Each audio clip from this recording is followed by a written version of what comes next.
Wait here. Lord Commander. Well? The king is not in his tent. Not in his tent? No, sir. Well, it must be somewhere. Have you searched the camp? Yes, sir. I brought the aid you assigned to him. I think the man knows something.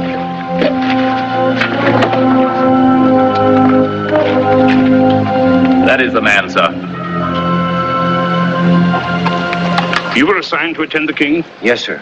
Where did he go? Sir, I cannot tell you. As your commander, I order you to tell me. The king pledged me to silence. Where is he? He went with a scouting party. Scouting party? What scouting party? Every night, so we send out small patrols to test the walls of the city. And tonight? Tonight, the waterway under the north wall. A patrol of 20 men under Captain Uriah. And you let him go? I could not stop him, sir. We had finished the dispatches. The king stood in the mouth of the tent as the patrol went by. He looked after them, and suddenly he took up a sword and followed them. Take 100 of your best men and go after them. Sir. To arms, men! King. Iron 100! To arms! King of all Israel, out there in the darkness exposing himself to the enemy. Crawling on his belly like a common soldier.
Commander of the army, my order. Yes, I know.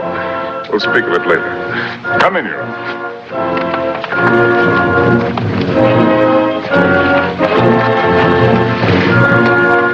I apologize for delaying your supper. Sit down, Uriah. Pour us some wine. Sit down.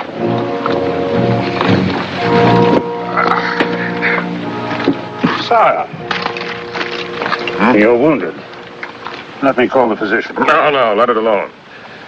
It's a long time since I've shed any blood. It's good to have proof that it still runs in my veins. Sit down, George.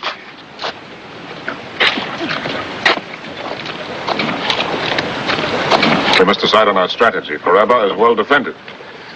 Unfortunately, there are no Joshuas among us to command the walls to fall down. What would you do, Uriah? I can speak for the men, sir. Every man in the army would be glad to die for David. 1,000 dead, perhaps 2. 1,000 vineyards and flocks left untended. 1,000 women wailing on my doorstep. You have a wife, Uriah? Yes, sir. She will come to my door in tears. If I am unlucky. No, it is a certainty. In wartime, the best are always the first to die. Then her tears will be tears of pride. You are too young to know much of women and too brave, whereas I am a coward. A coward, sir? My men go into battle singing an old song. Saul has slain his thousands, and David his 10,000s. That was years ago, when I was captain of 100 like yourself. I was not the king. You will serve me better if you live, Uriah. Come, George. Remain seated. Continue with your meal.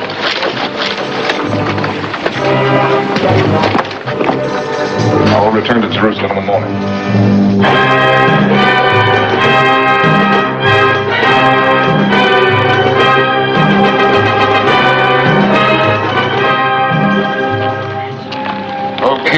Judah and Israel live forever. The Pharaoh of Egypt sends greetings to his beloved cousin. The Pharaoh bids me prostrate myself before the great king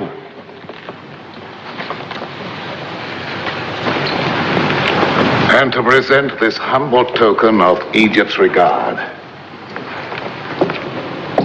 The king of Israel warms himself in the sun of the Pharaoh's regard.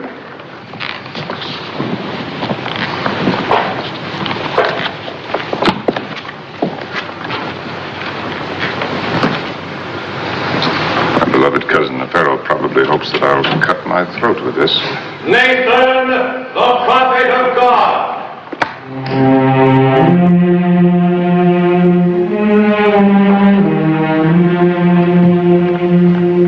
May God walk with David. It is his custom to walk with Nathan. God looks with favor on your plan to bring the Ark of the Covenant into Jerusalem. Excellent. But as to your intention of building a temple to receive the Ark, he has commanded me to say this to you. Thus speaks the Lord. Should my servant David build me a house to dwell in? For I have not dwelt in a house since the day I brought the Israelites up out of Egypt, even to this day, but have lived in a tent. Have I ever in all these years demanded that a temple be built for me? Now therefore I say to David, I took you from the pasture, from guarding your sheep, to make you shepherd over my people, even over all Israel. Yes, I understand. God sees no need of a temple. Is that it? That is his word. Very well, I leave such decisions to you. To God, sire. Whatever you like. You may take full charge of the arrangements to bring the Ark here from Baal, Judah. My father, will you hear my petition? Amnon, my son, you need not beg for an audience. You promised me as the heir to Israel all the vineyards north of the Mount of Olives as far as the borders of Ephraim. Yet you have given the large vineyard on the Gibeon Road to Absalom. Did I? Only last month you said it was mine, yet Amnon claims it. I demand only justice. And what does Absalom demand? Justice too. Then no matter how I decide, I am unjust.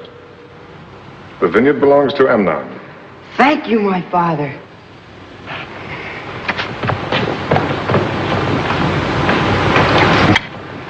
Come with me.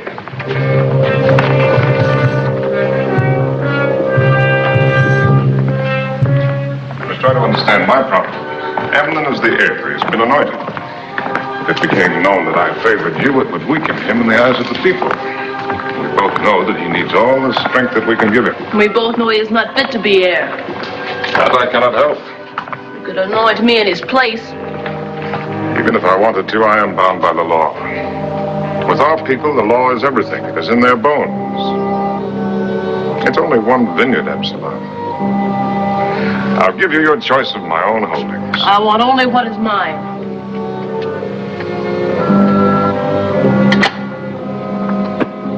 Here, take this. It was worth 20 vineyards.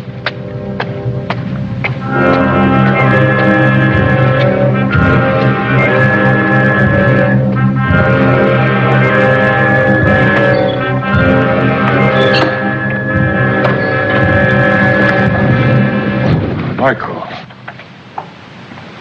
I did not expect to see you here. Does my presence displease the king? Of course not. You're always welcome. If the sight of me is so welcome, why haven't you come to my chamber since your return? I had much on my mind. Yet you found time to greet your other wives. I was the first. And now I'm the last. If you had been with the others, I would have greeted you too. You remain aloof by your own choice. There was a time when you thought well of my aloofness. I make no objection to it now. Do as you please. How graciously. You give your royal approval. Your sarcasm is wasted. We both know that royalty is a fraud. It was no fraud when my father was king. I've never denied that Saul was every inch a king. And his successor, every inch a fraud. I will not argue with that either. Do you think that hanging his spear on your wall will make you royal? Michael, please. I have messages to read. Oh, I understand. I am dismissed. The shepherd's son is dismissing the daughter of Saul. I am to go and sit with the concubines. They are my wives. And you are my wife. Is that not enough?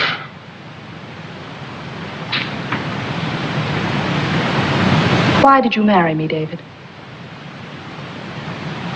Why? Because I loved you. You lie. You have never loved anyone but yourself. David, meaning beloved. David, the beloved of David. Whatever you say. My love was wasted. You had no need of it. Is your memory so short? I had great need of it once. I begged you on my knees, but you deserted me. You refused to follow me into exile. You even dishonored your vows and let your father marry you to another. Against my will. You can say so. I cannot help thinking that real love would have fathered a stronger will. Then why did you take me back? You might have guessed.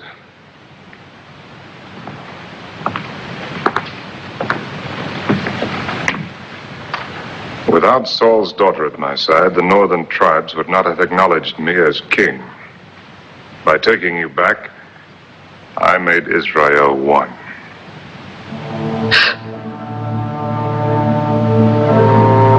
Michael, we're past the days of our passion. Love or hatred or anguish, even cruelty. Why should we torture ourselves? We have to go on living, Michael.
Other side.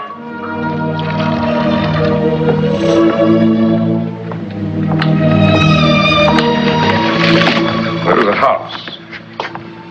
Over there. Under that big terebinth tree. You know it? Yes, sir. The house of Uriah the Hittite. Uriah the Hittite. He's a captain with the army. Yes, I know him. Does he by any chance have a sister? No, sir. He has a wife. A Hebrew woman of Benjamin called Bathsheba. Bathsheba. During my visit to the army, this Uriah's gallantry was called to my attention. It's been in my mind to reward him.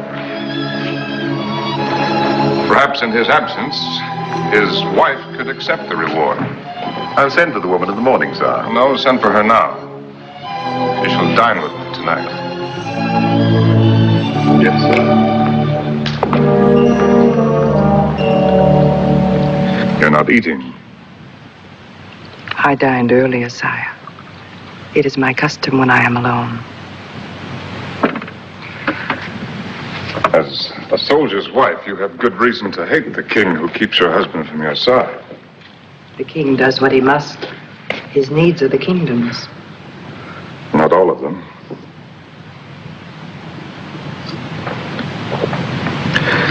His wine is Phoenician. I find it mellower than ours. It has the blandness of the sea air. Have you ever visited the coast? No, sire. I lived for several years among the Philistines. The cold people like their sea. We Hebrews are of the desert. We breathe its wind and our blood runs hot with it. Our emotions are fierce like the desert wind. We worship our God fiercely. We love fiercely. We feel sorrow fiercely. Even the lesser sorrows like the absence of a loved one. Has Uriah been away for long? We have been married 7 months. Of this time, we've been together 6 days. Poor return on the hopes of your betrothal. You are generous indeed not to hate me. I had no hopes, sire. I first saw Uriah on our wedding day when my father brought me to his house. Then 6 days is the sum total of your love. Of our marriage. Yes, sire.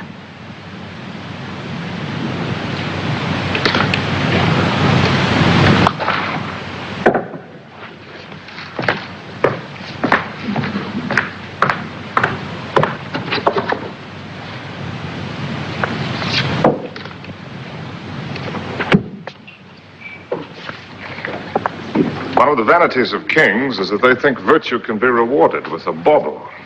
Our God must laugh at the spectacle of unvirtuous kings, hanging bits of rock and metal on virtuous men.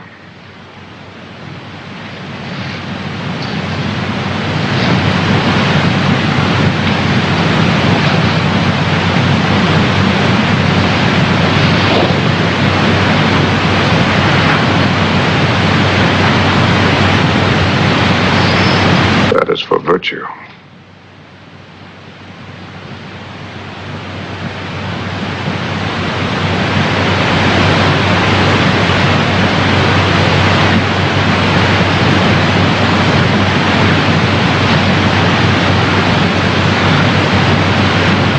Now you understand why I sent for you. My understanding is not necessary, sire. Why not? You are the king. Is that all? Well, leave the king out of it. Think if any man would be content with such an answer. What other answer can I give, sire? You have sent for me and made known to me your will. What else is there for me to say? In Egypt, that would be enough. There, the Pharaoh has certain rights he can command, but even if I had the right, I've never used my power to take anything by force. All that I have ever had has been given to me. Freely, without restraint. Even Israel, I refused the throne until every elder of every tribe had come to me and begged me to take it. It's been a kind of pride. My pride, never to force myself on anyone. So I said nothing to you until you told me that there is no love in your marriage. Yes, you told me that. And so did Uriah. His dream of glory is his wife in tears. You'd better go.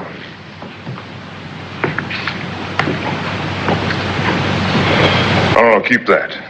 It's only a stone, but you lend it beauty. Uriah is a fool. When I looked on you from my terrace tonight, I knew that every future moment spent away from you would be a moment lost. Yet he's found only 6 days for you in 7 months. The perfume of his beloved is the stink of war. Does he think that a man was made only for the agony of battle? Does he call that manhood? Does he know blood, no heart?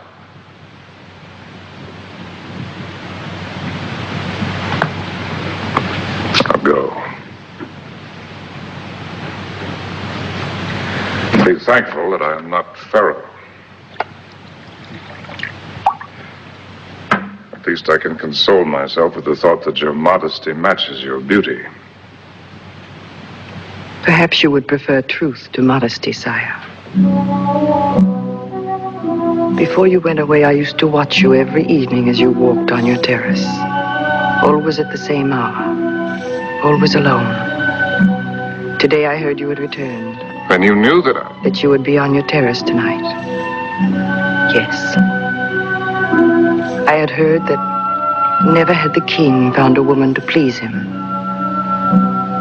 I dared to hope that I might be that woman. Why are you telling me this now? Why not before? Because first, I had to know what was in your heart. If the law of Moses is to be broken, David, let us break it in full understanding of what we want from each other.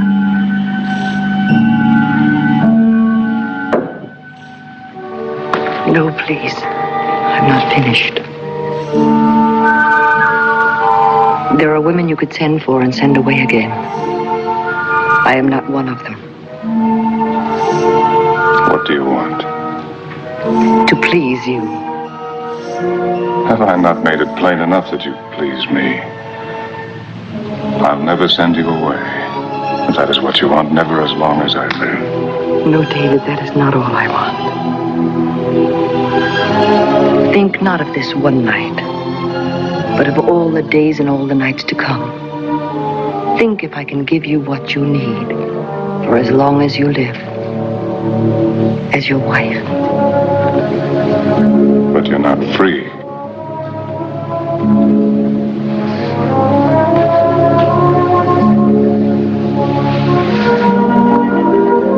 If I were free. A king is not supposed to need anything. Only a fool would suppose that. Oh, then. Friendship. I had a friend once, but I destroyed him. The others who call themselves friends, I never see their eyes, only the tops of their heads as they bow to me. Their hands are extended to me, but palms upwards for favors. Even my own sons. Will I see your eyes, Bathsheba? You will see them. And my hand will be in yours. That much is easy, David. I'm only a man, Bathsheba. I need someone to understand that.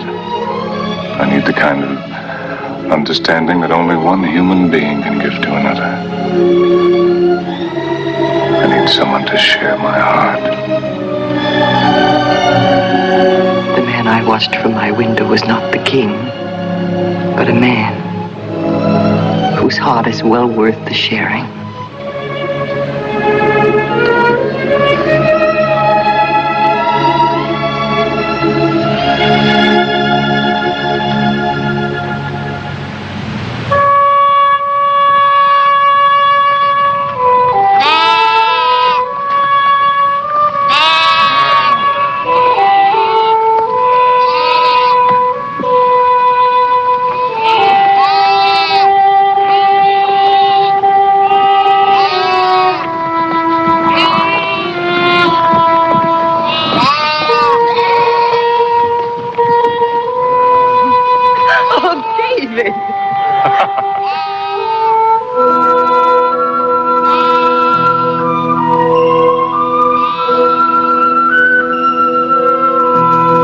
No, David. The boy, he'll see us. No matter. Shepherd boys learn early about life.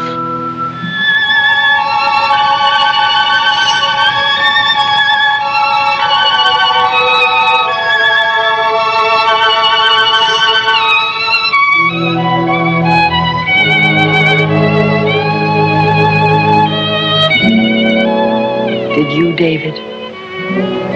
Did I what? Learn about life early.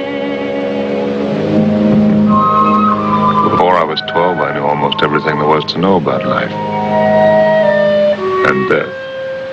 At 12, I'd killed wolves. 13, a man. Tell me. Not about the killing. Tell me about the boy you were.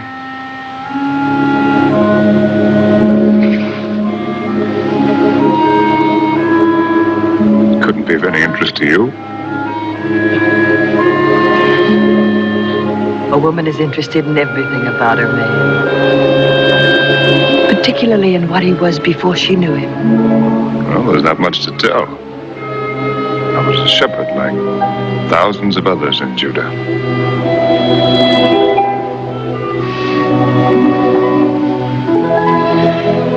You slept out under the stars. Did you dream, David? What did you dream about? Surely a man is entitled to the privacy of his dreams. Then they were of women. Naturally. A whole procession of them. And every one of them ravishingly beautiful. I'm jealous of every one of them.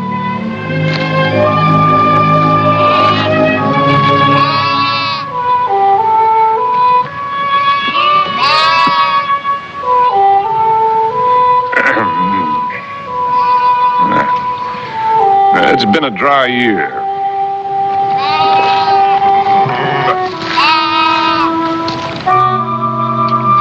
The shepherds had driven early to the wells. Once when I was a boy, we had a year when even the wells went dry. By midsummer, we were slaughtering sheep, saving only the ewe lambs. That was the year that I fought the wolves. Tell me. No, they'd been made desperate by hunger. I fought them for 8 hours with my slingshot. In the morning, 6 of them lay dead. And you were only a boy. Oh, I was quite a hand with a sling. Here, I'll show you. May I try your sling?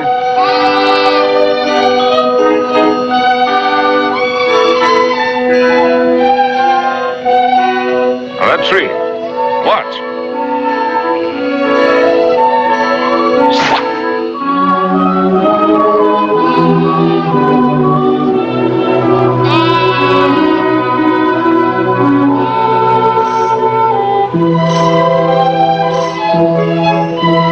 Very well, if you think that you can do better.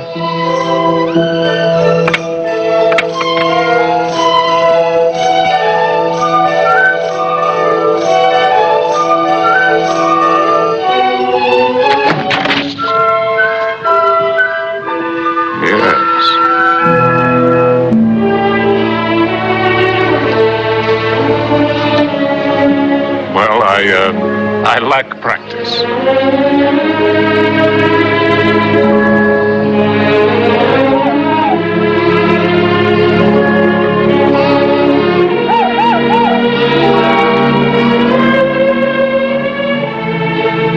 David, did you really kill Goliath? After seeing me with that sling, how could you doubt me? Was he truly as big as they say? Well, I will admit that he grows a little bit bigger every year.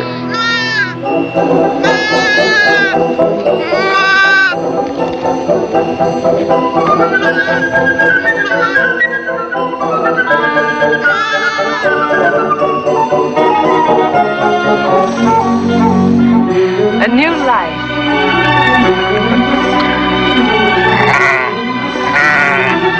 Oh, that's his mother. She's caught in the brambles.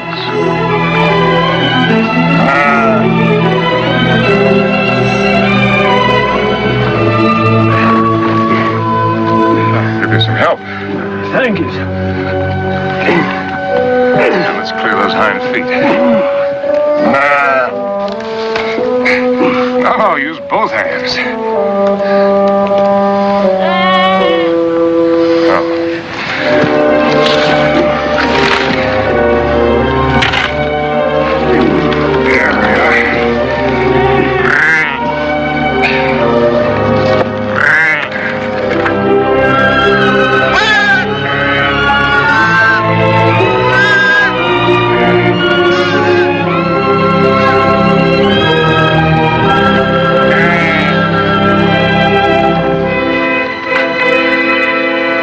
old soldier, sir.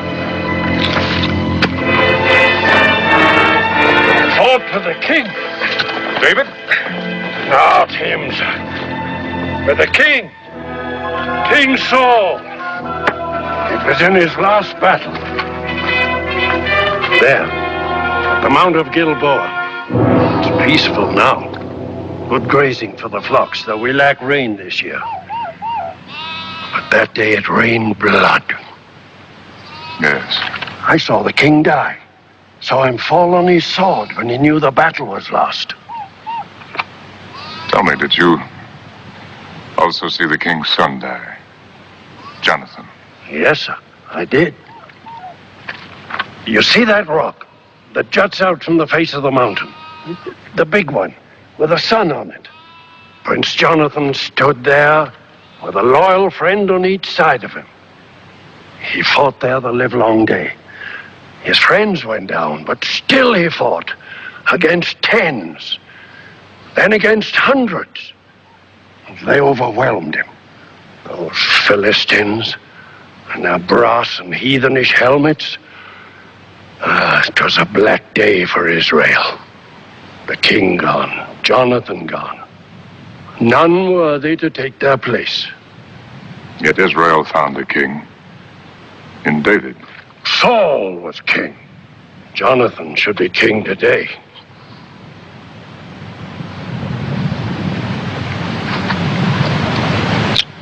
Here.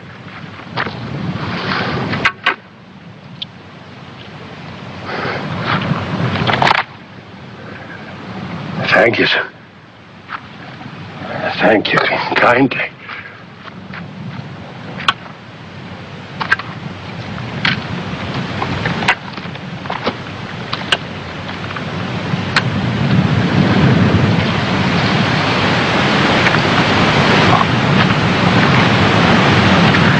David.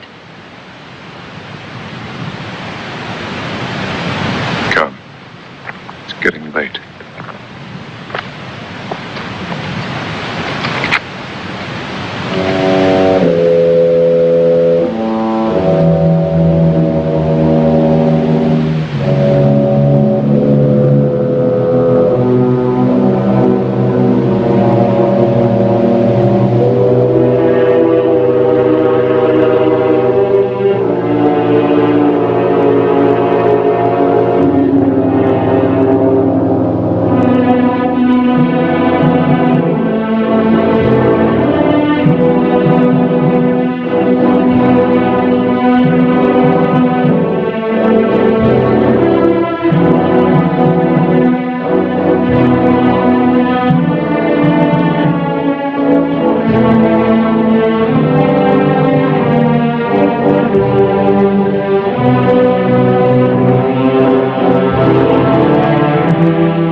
midst of the battle.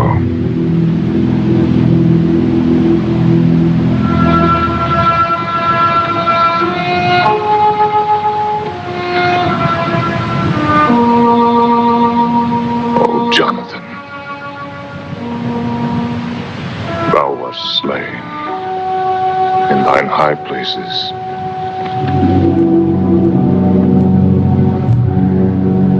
I am distressed for thee, my brother, Jonathan.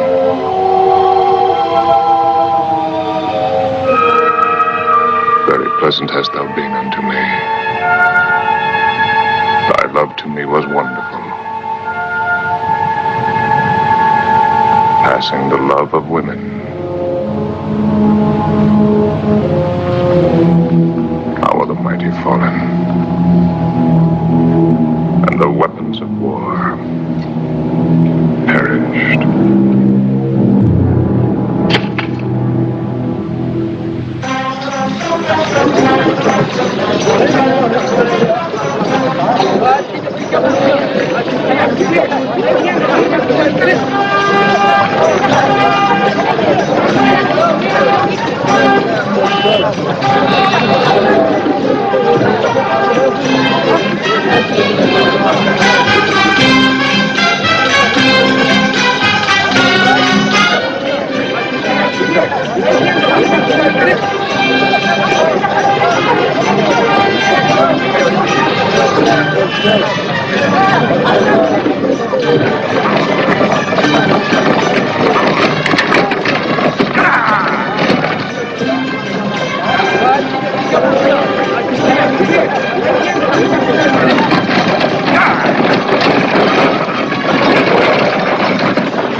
Greetings, Abishai.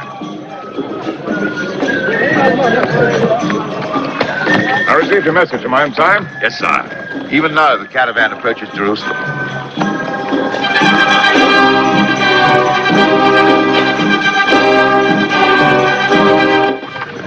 Look, Bathsheba. The Ark of the Covenant. The shrine that has traveled with our people through all their wanderings. I'm bringing it here to its proper home. Get in, Abishai. I'll go down to meet Nathan. You'll take Bathsheba to her house. I beg you,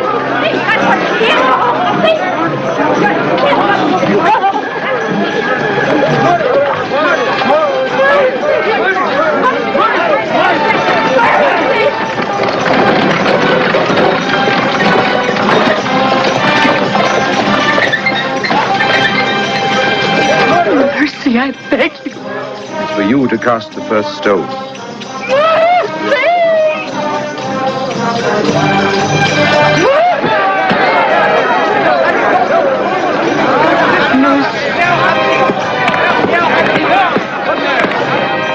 Adulteress, sire. She betrayed her husband in the arms of another. She was judged and condemned under the law. Go. Take her home.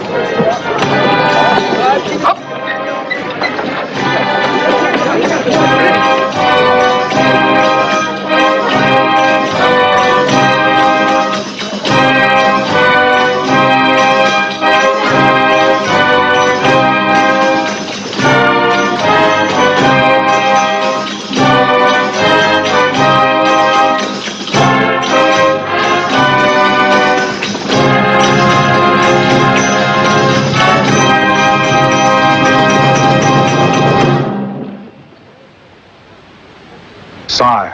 Nathan?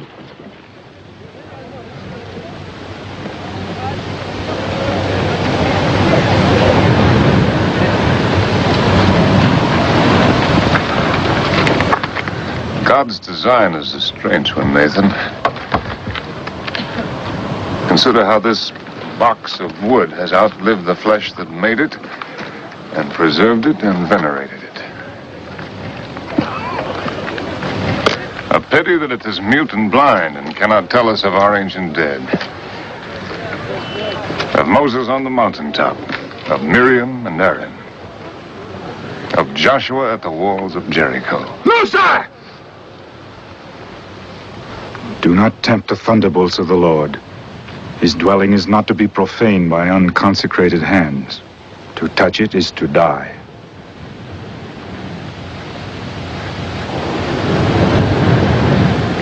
As you say, Nathan.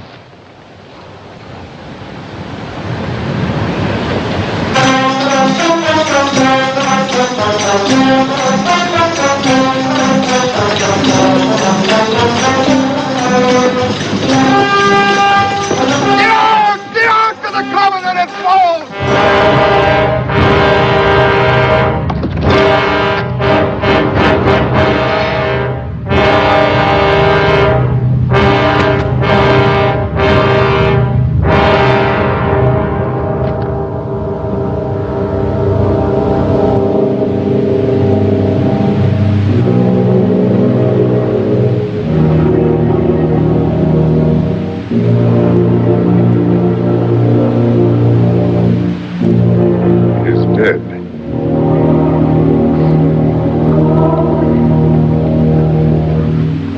Take heed and bear witness to what they have seen, that the people may know the will of God. Time is not right for the entrance into the city. Unhitch the oxen. Let a tabernacle be erected on this spot. Let the ark remain here outside the walls until God has signified the appeasement of his wrath.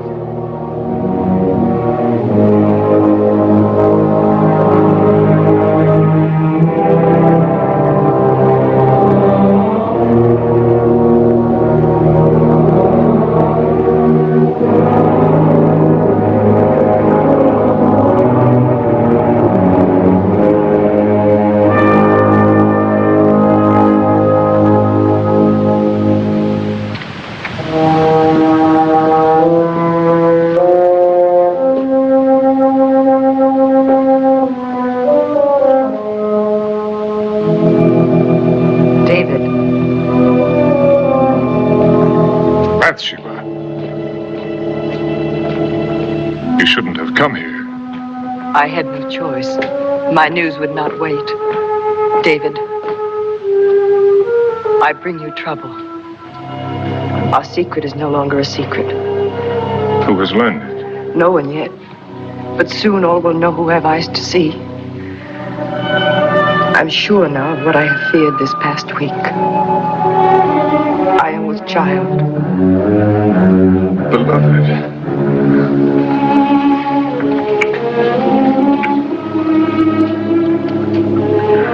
No need for tears. You bring me only joy. What man would not be happy to learn that his wife will give him a child? I am not your wife. You are my only wife. Please, beloved, do not be afraid. I am not afraid. Soon enough we must all go down to Sheol. My tears are for our child who will never see the light. Bathsheba, listen to me. You will not die. The law says that I must. They would not dare. I am the king. The Israelites have had kings for less than 50 years. They've had the law of Moses for hundreds. Then I will give them their kingdom. You and I will flee into Egypt. No, David. Your life is marked out on a certain course. Even you cannot change it. It is God's design.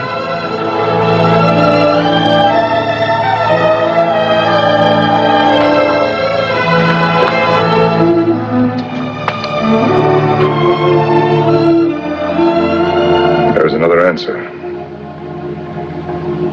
Uriah. Uriah is a soldier. Soldiers die every day in battle, and not always by enemy hands. No, David. Even our love could not bear the burden of such a crime.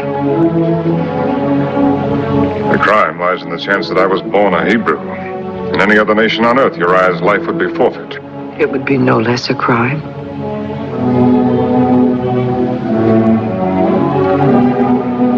If I sent for him, told him everything. We both know what he would say. Yes, honor is everything, charity nothing. For the sake of honor, blood must flow, lives must be ruined, humanity denied. I can see Uriah now, hurrying to the gate, eager to be the first to cast a stone. Sire, Abishai? The orders for Joab, sir.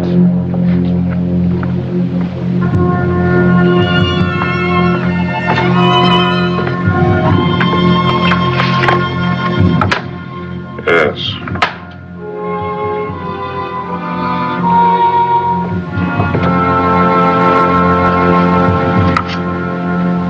Do not send it now. I may want to add to the message. Yes, sir.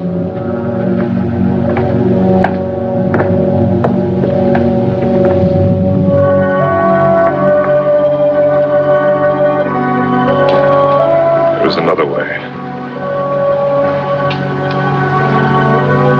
Perhaps it will solve nothing. But at least it will gain us time.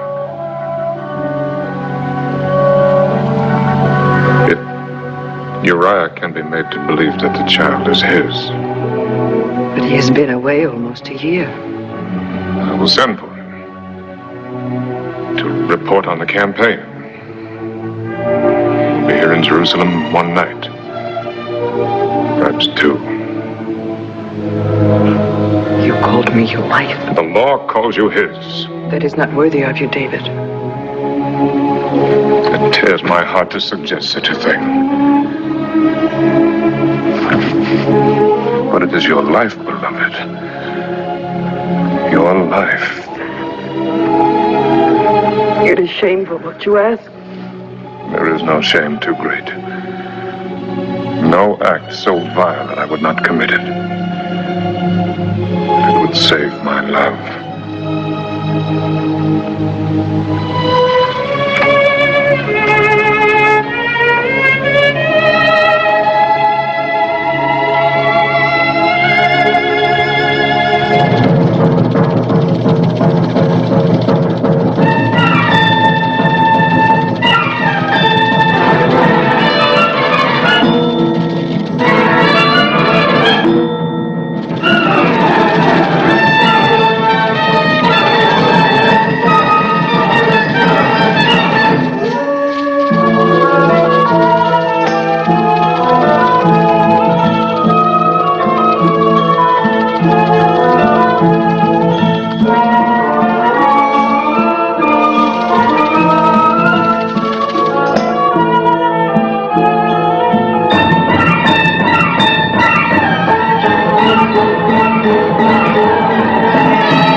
It is late and our guest must be weary from the road.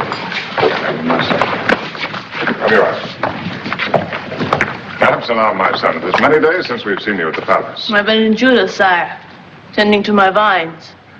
And do you expect a good yield from your vines? I have no reason to be dissatisfied, sire. In such a bad year. You're to be congratulated.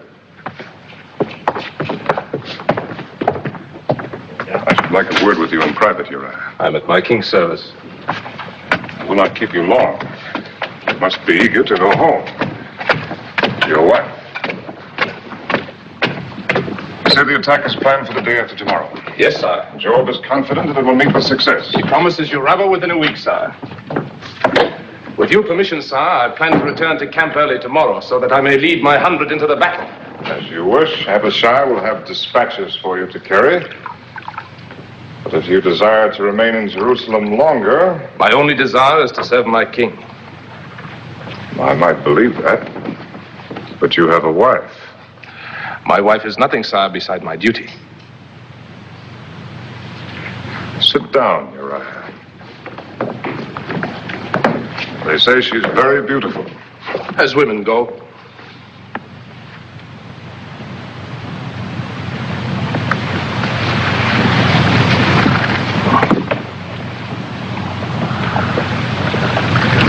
A woman does not always share her husband's devotion to duty. Have you ever tried to think of things from her point of view? No, sir. But supposing her wishes and yours come into conflict? A woman's wishes cannot conflict with her husband, sir. That is the law. The law? The law can only control what we do, not what we think. What does your wife think, Uriah? I do not know, sir. Is it possible that you believe that she does not think or feel?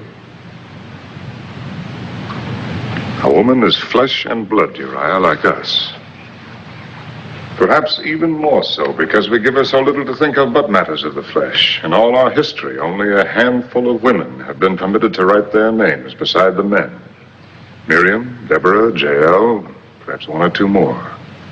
A woman's occupation is her husband. And her life is her love. But if her husband rejects her love, if he puts another love before it, if he denies her the only meaning that her life can have, is it not understandable if she seeks a meaning for it elsewhere? With another man? Yes. If she does, she breaks the law. But if her husband feels pity for her, under the law, he is the one who must condemn her. Then it is doubly his duty to be sure that the law is obeyed.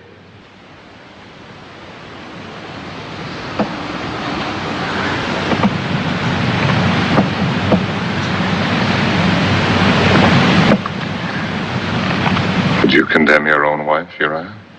Bathsheba? But that is not possible. But if it were possible? I would not hesitate to do my duty, sir. You would force her to suffer the most horrible of deaths. Let the mob drive her like a dog through the streets to the city gates. Watch the cruel stones strike her flesh. Yes, sir. If she had broken the law.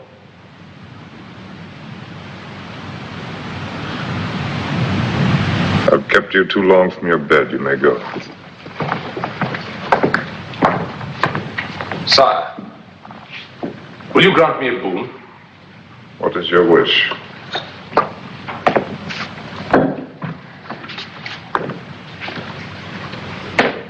When Abishai prepares the dispatches, let him say this to Joab in your name.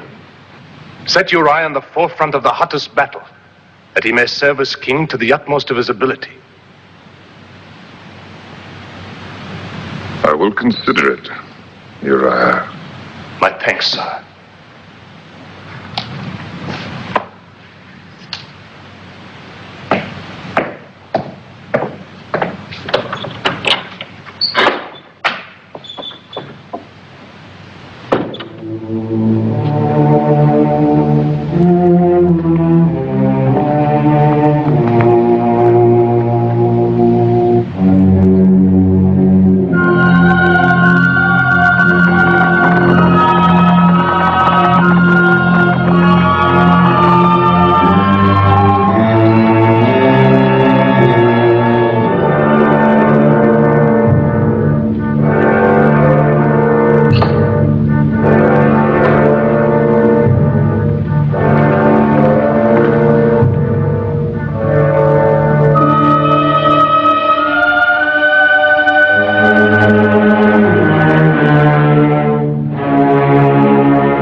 You are up late, David.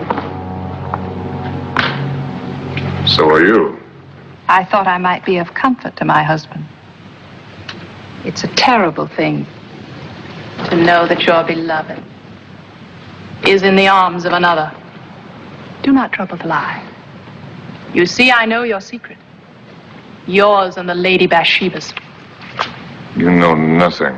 The lady has servants. Servants tell things to other servants, and they in turn tell them to their mistresses. So the daughter of Saul concocts a fantasy from servants' gossip. Bathsheba's condition is no fantasy. And the child she carries is yours. Oh, my husband, I guessed at once why you had sent for Uriah. Only David would have thought of it. A clever trick, worthy of the son of goatherds. Get out. You cannot save Bathsheba now. Your scheme has failed. Uriah has not been to his house all night. Even now, he sleeps here in the palace with the officers of your God.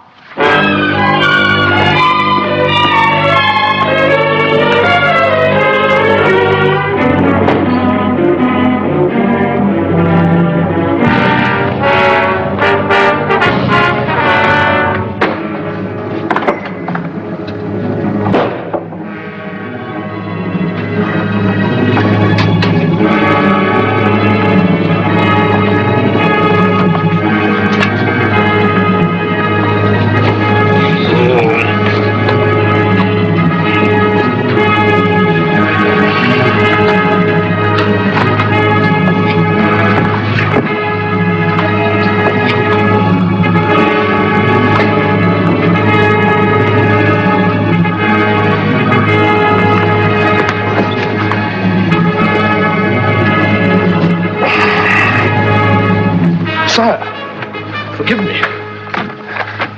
I have slept late. I told you to go home. I ask your pardon, sir. I could not go to my wife. Why not? It's a matter of my own worthiness. Perhaps you will consider this foolish, but when Joab told me I was to come to Jerusalem, I swore an oath on my sword. I swore that while the army still slept in tents, while Rabbah still stood in defiance of God's will, I would deny myself the comforts and the pleasures of my own house. I would keep myself clean for battle as if for entering the tabernacle of the ark. I'm sorry if I have offended my king.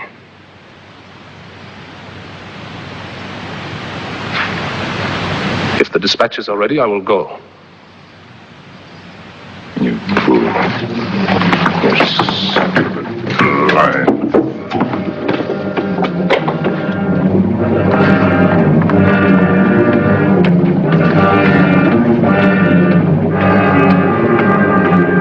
Sire.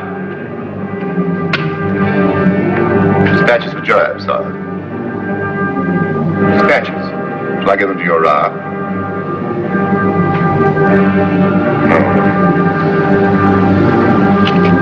No.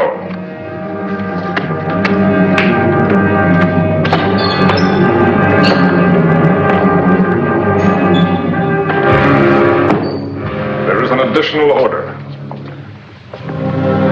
Set Uriah in the forefront of the hottest battle. It is his own wish, Abishai. Even his own words.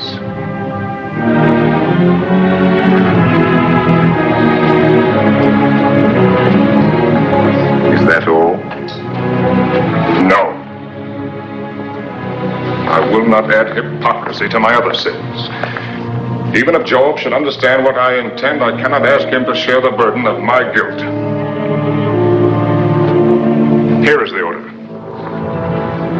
Set Uriah in the forefront of the hottest battle and retire from him that he may be smitten and die. Yes. When it is finished, seal it and give it to Uriah. Yes, sir.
We bring great news. The walls of Rabbah have been breached. When we left, there was fighting in the streets of the city. Joab bids me urge you to come to Rabbah with all speed to receive the surrender of your enemies.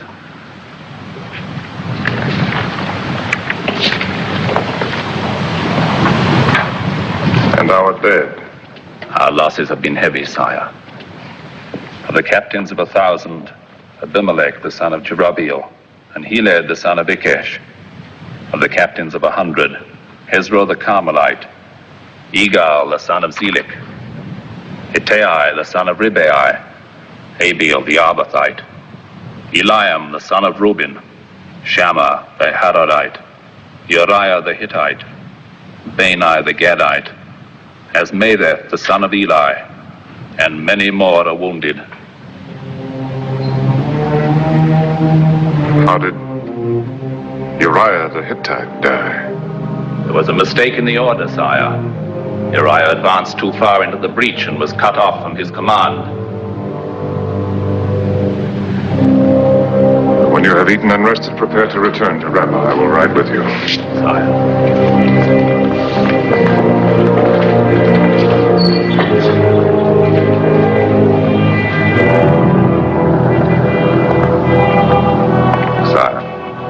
Lady Bathsheba's servant is waiting for your answer. Go to Bathsheba.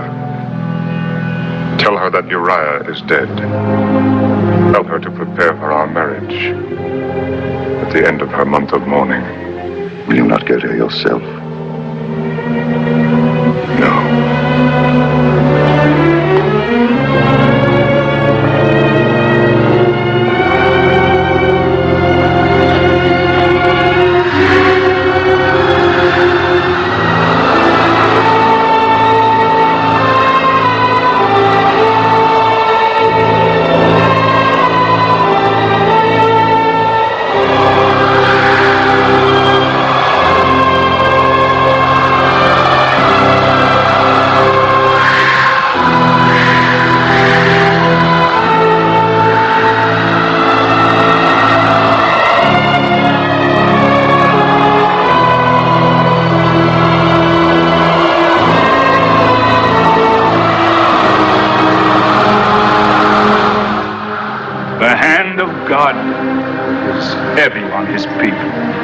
Thus speaks the Lord. I will withhold the rains and cause the fields and vineyards to dry up and the flocks to grow thin.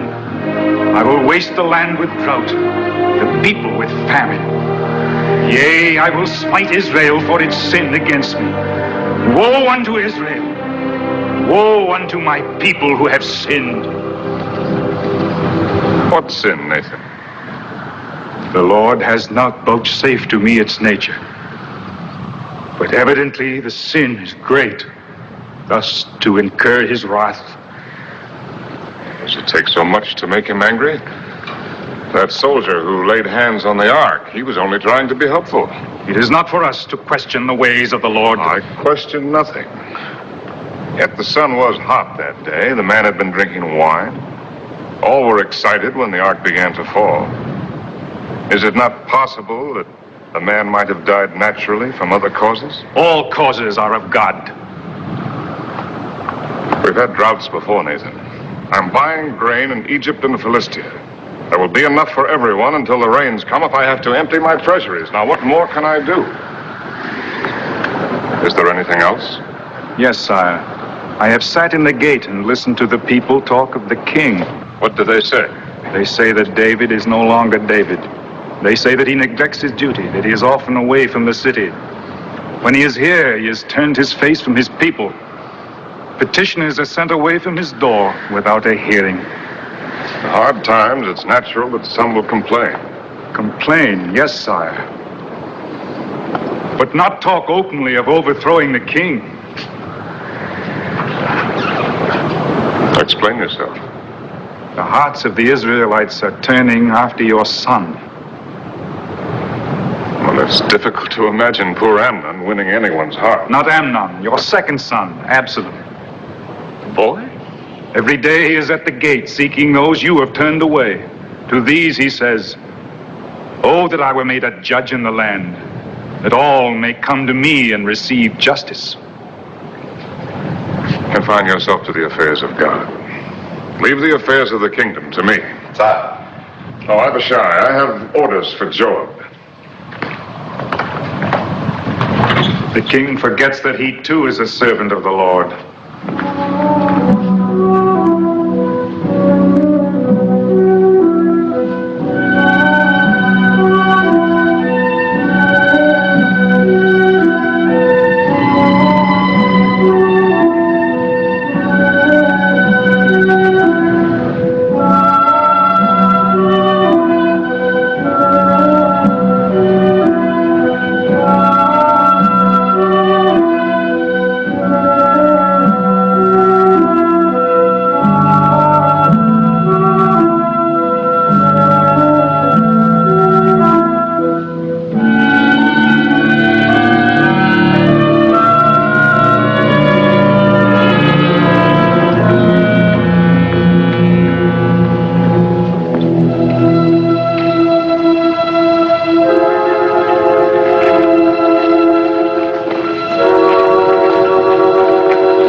Are waiting.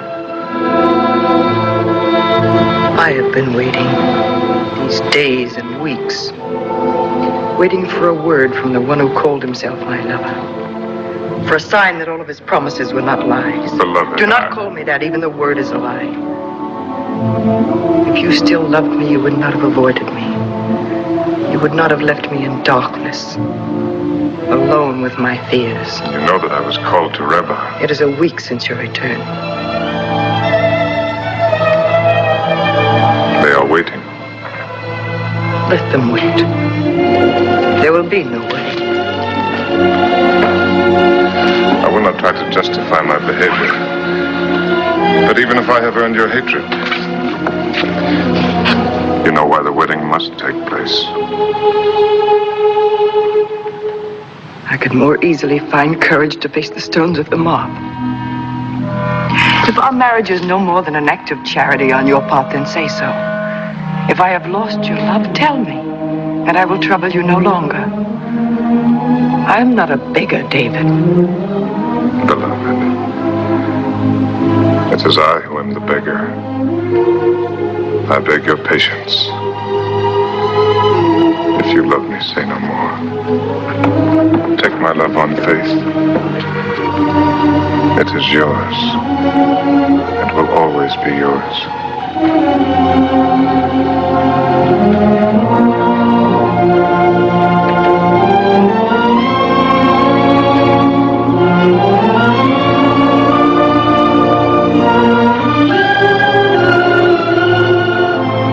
Come, my wife.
would again see his son alive.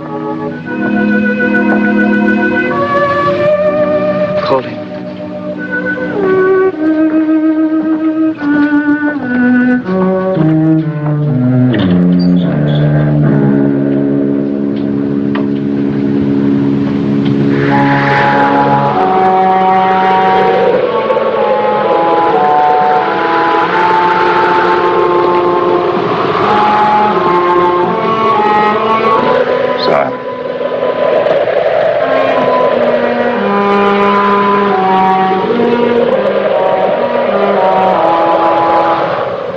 Bathsheba asks your presence. The child is better. No, sire.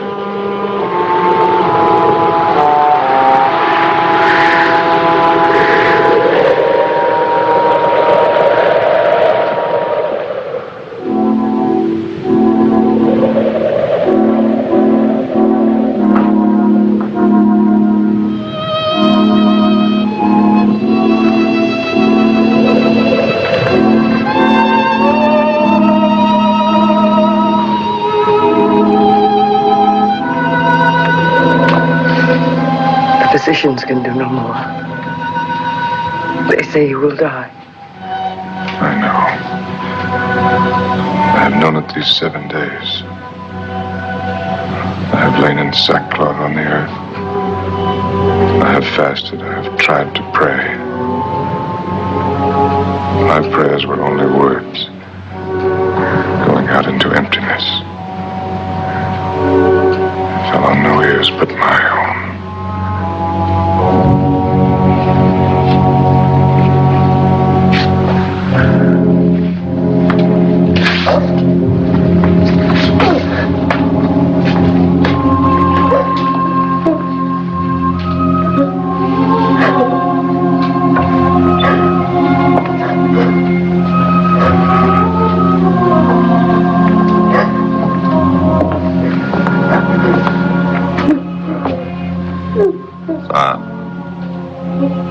Tell me to inform you.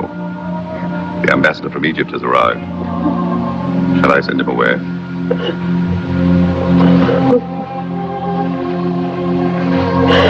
Now I will go down.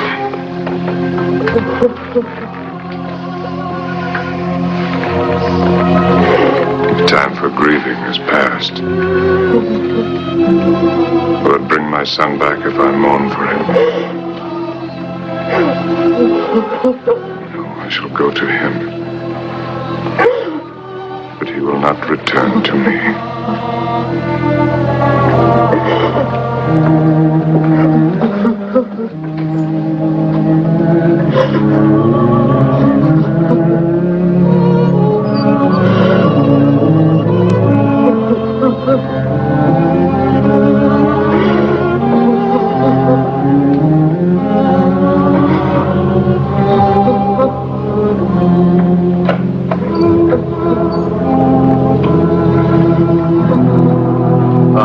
Pharaoh pleads for his cousin and for the people of Israel. But alas, the Pharaoh's storehouses are empty. There is barely enough grain to feed Egypt. The heart of the Pharaoh cannot bleed, for it is bloodless. The storehouses of Egypt are full. My sacred Osiris, I swear to you I speak truth. Dog of Egypt, you lie. And your master lies. That's only what I expected. Charity is not to be found among the virtues of those who make gods of vultures and hyenas. Now go. Nathan, the prophet of God.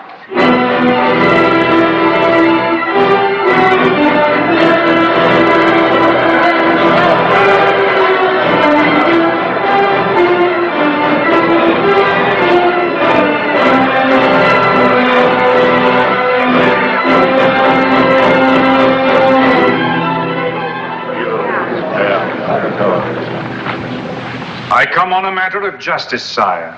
Hear and render judgment.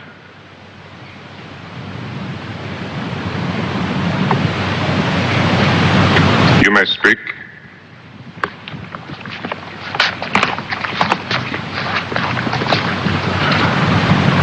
There were two men, one rich and one poor. The rich man owned great flocks and herds, but the poor man had naught but one ewe lamb. He reared it, and it grew up with him and his children. It ate of his food and drank of his cup, and it was like a daughter to him. Now there came a wayfarer to the rich man, asking meat. But the rich man did not take of his own flocks to feed his guest. Instead, he took the poor man's one ewe lamb and slew it and prepared it for the wayfarer. What is your verdict upon this man? He shall restore the lamb sevenfold. The lamb is dead. It cannot be restored. Then the man deserves to die, because he had no pity. You are the man.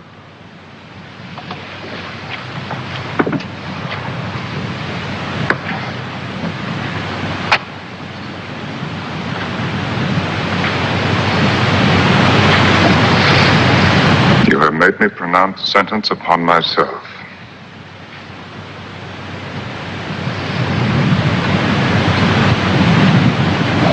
Very well.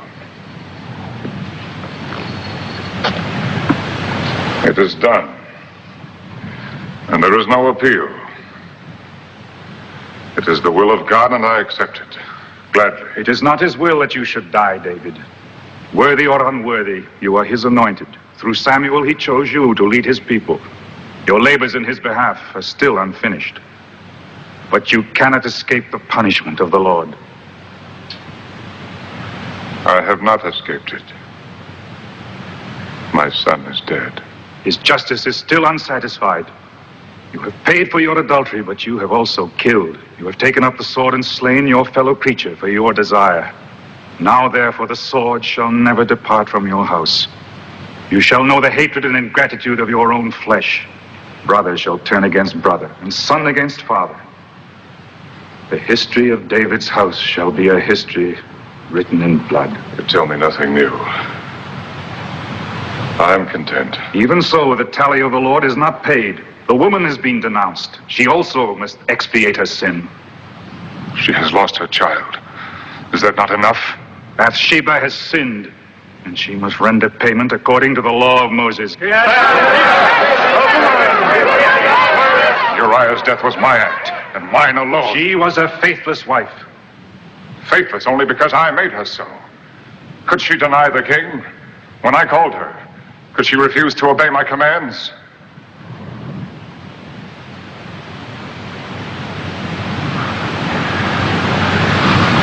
No, she would never lie for herself. And I will not lie for her. But even if she sinned, she has done no evil. She came to me with love and tenderness. She lifted up my heart. She has brought no evil with her. She has brought adultery and murder. She has brought the drought and the famine. She has brought the wrath of God upon Israel. They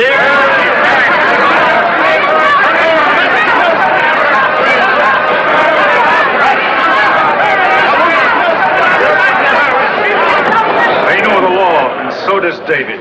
Yes, I know the law. Where are the accusers? Under the law, they must cast the first stone.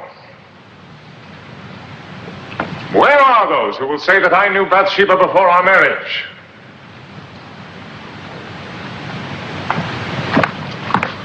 Who will dare to say it to my face?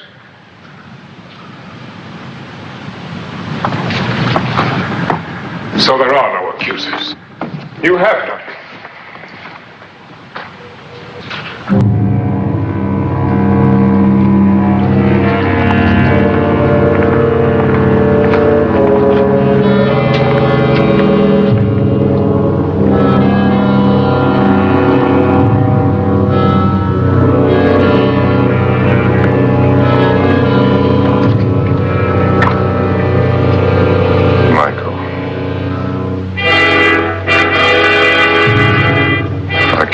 It in my heart to blame you for what you do.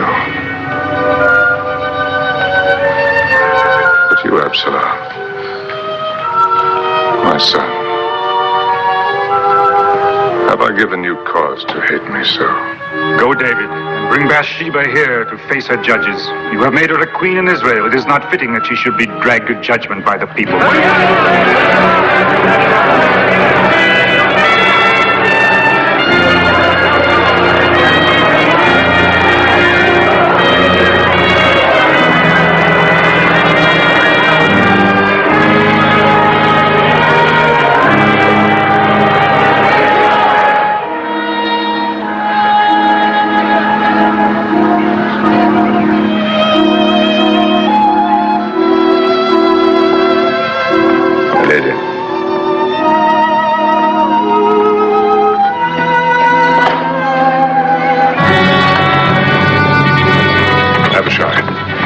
Stable and get horses.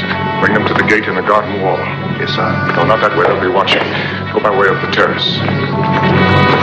Get me out of the city before they know that we've gone. Sire! The palace is surrounded. Call the guard. Surely my own bodyguard can be trusted. Go, go!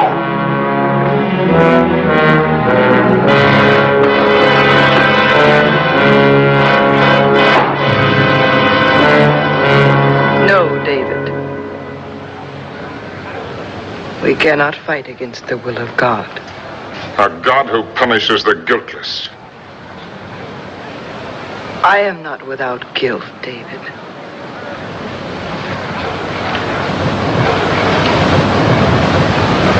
Now I know how Uriah died.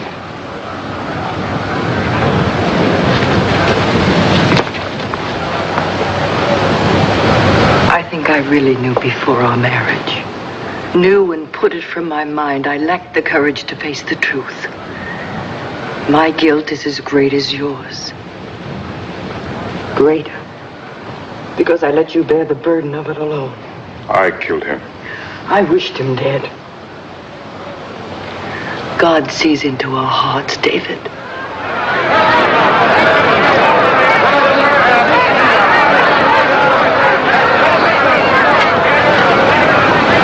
I am ready. But I cannot let them take you. I cannot let you die.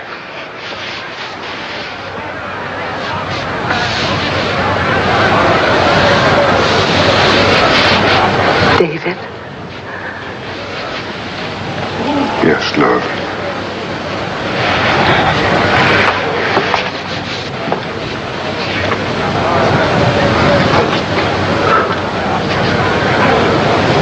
In all our time together, you have never played for me. Something from your boyhood. When you were a shepherd.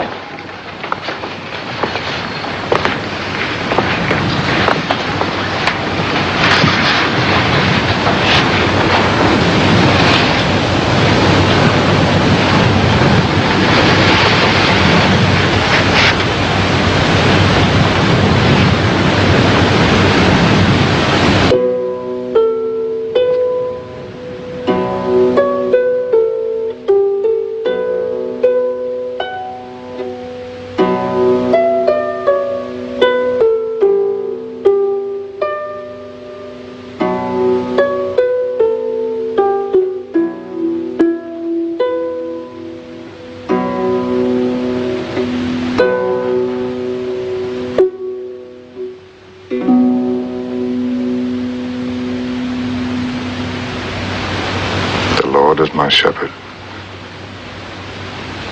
I shall not want. He maketh me to lie down in green pastures. He leadeth me beside the still waters. He restoreth my soul. He leadeth me in the paths of righteousness for his name's sake. Yea, though I walk through the valley of the shadow of death, I will fear no evil, for thou art with me. Thy rod and thy staff,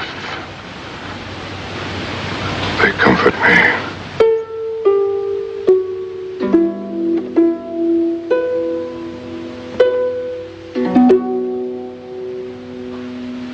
Thou preparest a table before me in the presence of mine enemies. Thou anointest my head with oil. My cup runneth over. Surely goodness and mercy shall follow me all the days of my life. And I will dwell in the house of the Lord forever.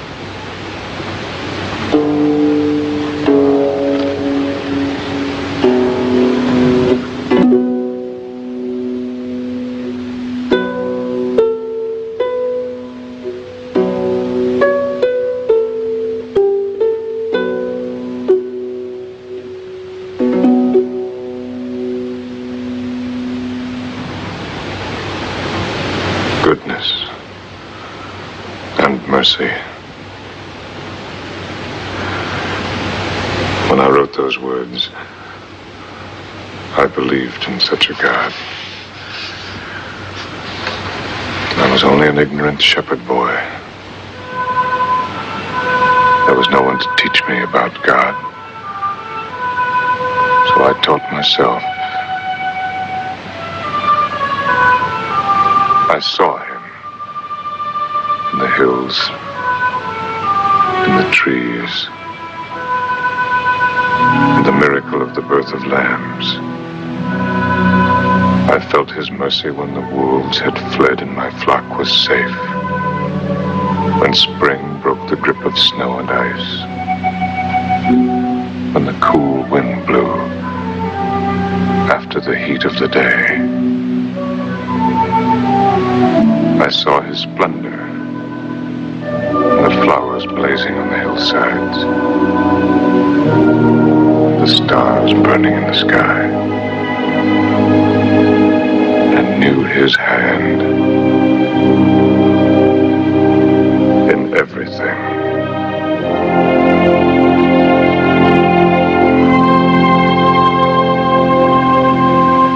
Then I wandered from him. I tried to find him again. I had lost him.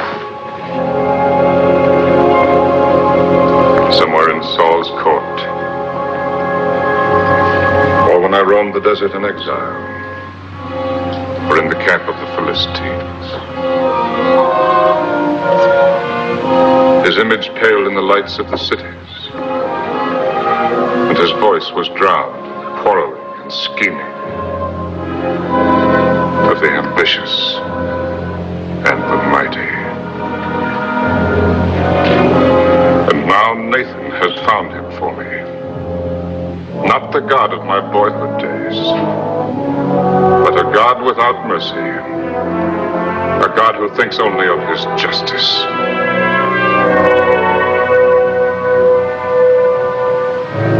So you must die. As the soldier died when he tried to save the ark from falling. He put his hands on the ark like this.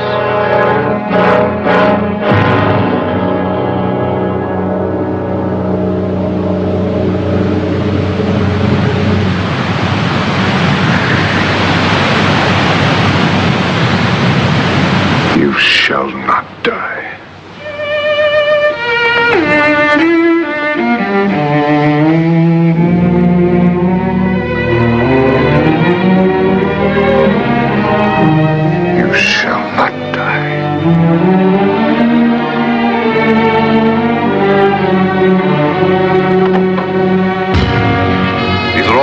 It will be enough. Take your stand at this door. If anyone tries to enter, cut him down.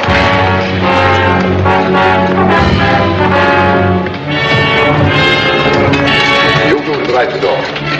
You to the left. Two at the wall. You to the stairs. You to the head here.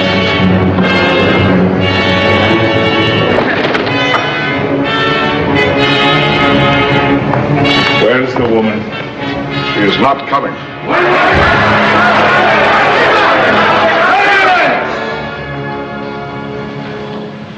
He is the king.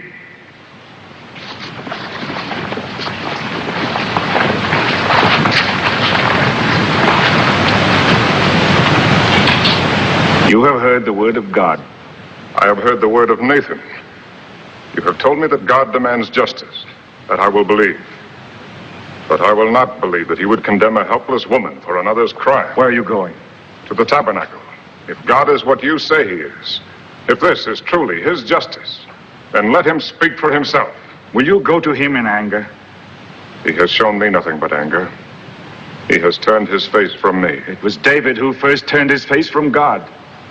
Once there was a David who knew how to pray, who sought nothing for himself at the hands of God, who found his strength in faith alone.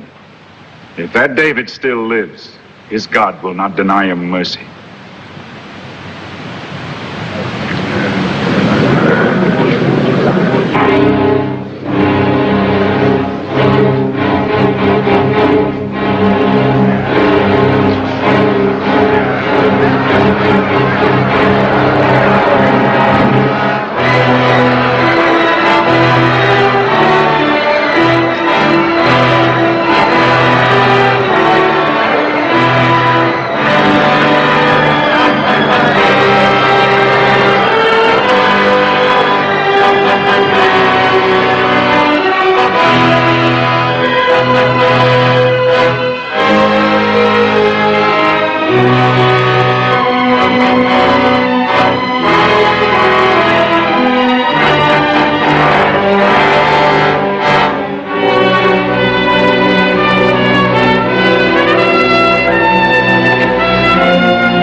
Thine eyes,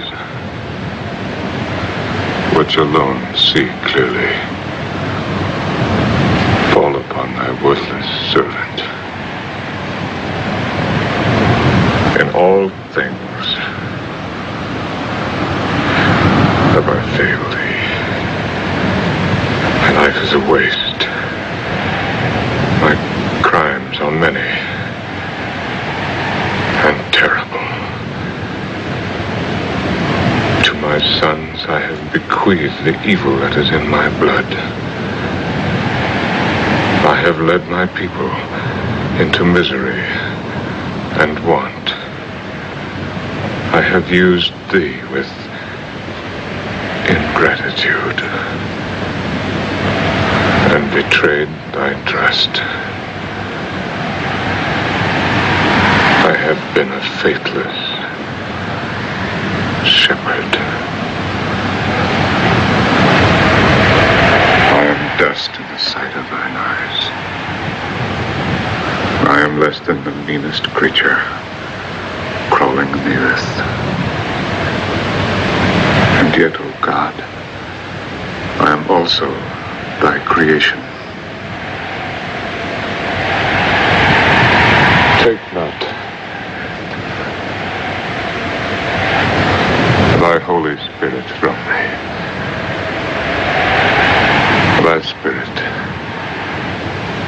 which abode with me in the wilderness.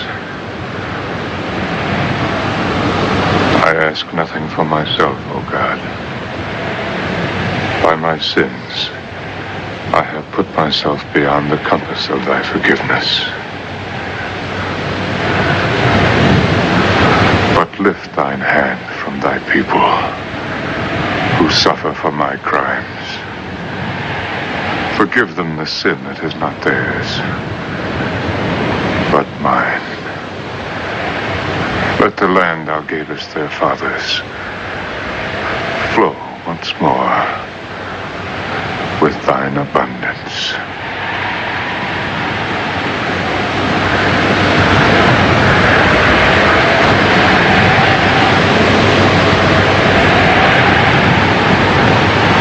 Let Bathsheba live to praise thy name, testify to thy mercy. Show her the loving kindness of thy heart. Cleanse her from sin.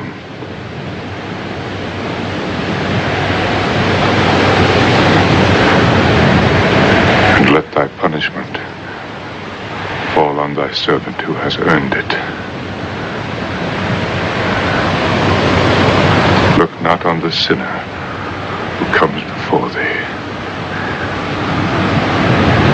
but on the boy he was, who loved thee, and who would have died for thee. Make my heart as his.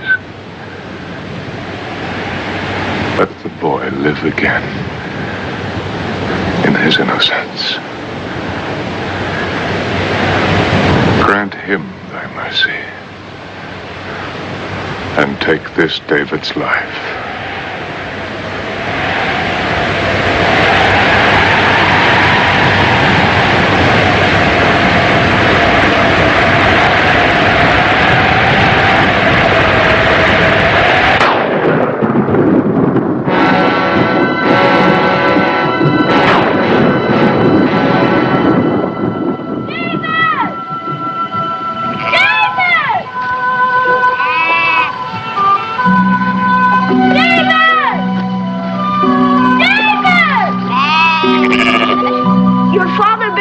To his house.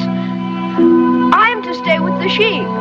The prophet is there, the prophet Samuel himself. It is said that he comes to choose a king over Israel.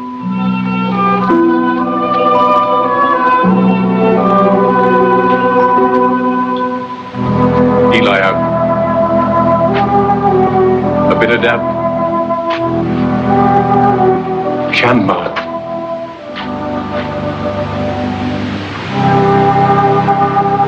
The Lord has not chosen one of these.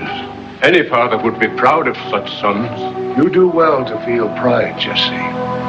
The Lord does not see as man sees. For man looks on the outward appearance, but the Lord looks on the heart. Who is this? My youngest son, David, who tends the sheep. But he's only a boy, a dreamer, a singer of songs. Come hither, David.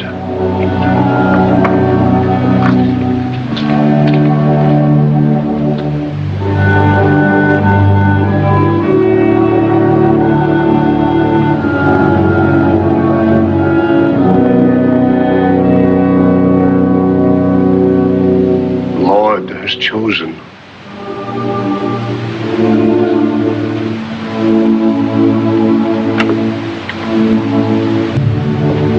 Honor him, David. Walk in his light, and you shall serve him as few are permitted to serve.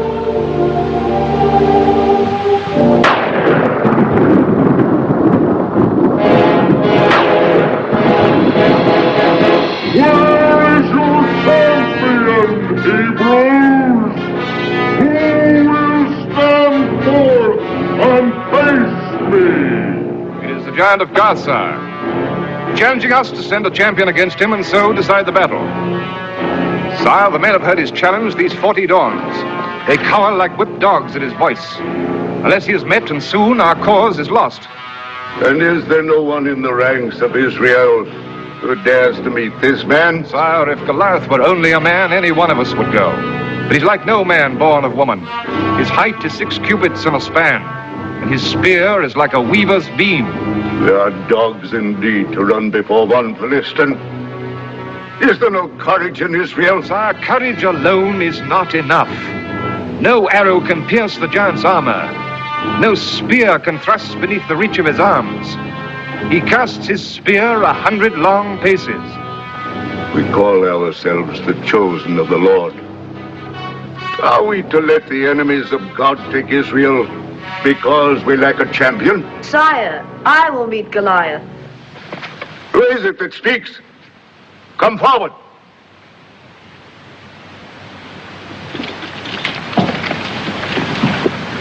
David, my armor bearer. I will meet him, sire. Sire, Samuel calls this boy the Lord's anointed. If you let him go down to face the giant, Samuel's prophecy can be proved. Or disproved. David, you may meet Goliath. No, David. Father, he is my friend. Silence, Jonathan. Go, David. With God, David. Is Goliath a dog that you send a boy to meet him? Come closer, little one. Come closer. Come closer, little one. My father, let me go down in David's place. No, Jonathan. Let the Philistine prove the folly of Samuel's prophecy.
Lord is my shepherd,